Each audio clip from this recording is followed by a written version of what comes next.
147 days ago, as an experiment, I gave $5,000 to Stoic to let it trade crypto for a year. I've had some massive gains from Stoic since then and some massive losses. I'm gonna update you on how Stoic performed with this latest massive crash in the crypto market. We're gonna compare that performance to altcoins, Bitcoin, Ethereum, and I'm gonna give you a quick update on what's going on with the crypto market. In 147 days, my Stoic account's gone from $5,000 to today, $7,726. Now that might seem like a lot, but that's actually a massive loss from my all-time high. My all-time high was at $14,000, and since then, I've slowly dropped down to almost half that amount at $7,700. It's pretty obvious at this point that currently, as Stoic is, when the market's going down, Stoic is not able to perform. It's able to protect your funds a little bit and perform a little bit better than the broader market, but I'm obviously still experiencing losses. I mentioned in my last video, one strategy, if you think or are fearful that the market's going to continue to drop from here, you can just set your strategy hedging to 100%, and that's going to cause Stoic to cash out all your tokens and put it in 100% UDST, meaning if the market continues to drop, you're not going to experience losses at all. And then you can change that back once you feel safe or once you feel like the market's going to start going back up again. Real quick, here's a comparison of Stoic versus some altcoins, Ethereum, and Bitcoin. Had you stuck $5,000 in any of these different projects on the exact same day that I took $5,000 into Stoic, this is exactly how much you would have. Obviously, you can see Stoic has performed better than some average projects. It's definitely performed better than Bitcoin up to this point, and it's performed about the same, it looks like, as Ethereum. One disclaimer though is Stoic actually keeps a certain amount of its funds hedged. I've talked about this before. For the majority of this project, I've had 50% of my funds invested and 50% of my funds not invested. So these are the results Stoic's gotten with the majority of the project being at 50-50. I have changed that a few times. I am currently at 10% hedging. So Stoic obviously is performing really well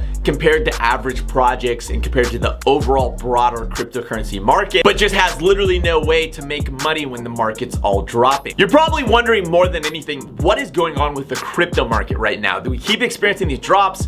Is it gonna drop way lower? Should I not even be invested in crypto right now because it just seems so volatile and who knows what's gonna happen? Well, last week I mentioned that some of the top investors and top experts out there are super bullish on cryptocurrency, on Bitcoin for the coming months, and they're buying it up every time it drops. If you haven't seen my latest video, what's next for Bitcoin, make sure to go check it out. I go into detail on what some of these experts are saying, and all this information comes from these newsletters that my father-in-law buys, that some of them cost $10,000 plus just to become a member of these newsletters, and he's bought in like every single one out there. And so I get to read all these for free, and so a lot of my information, a lot of my thought process just comes from these experts who are way smarter than me, are way more well connected into, Wall Street and connected into the Bitcoin markets than I am. So in that video, I break down exactly what they're saying, what they're telling their subscribers, and what they believe is next with Bitcoin. A couple things that they're pointing out after this market drop is that Visa and PayPal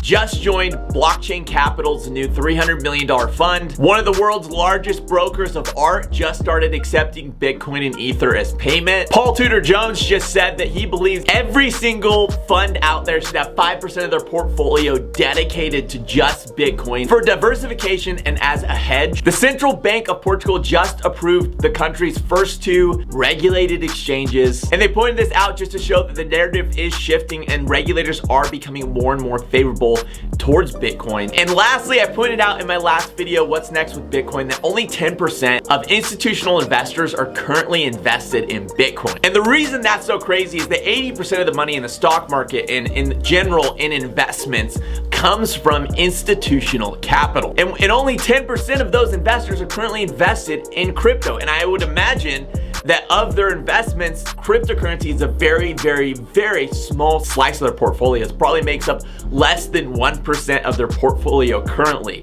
So there is so much money out there left to pour into the cryptocurrency markets as it continues to mature. And obviously that means there's a lot of institutional investors who are sitting on the sidelines who feel like they missed out and want to get in on the cryptocurrency gains because they're absolutely insane, but they're just waiting for what they feel like is the right price. When the institutional herd starts moving, it's going to be an absolute stampede. Keep in mind that all this is just what I'm hearing from these experts, and this obviously isn't any form of financial advice. Let me know if you have any questions or comments in the comments below, and I'll see you guys later.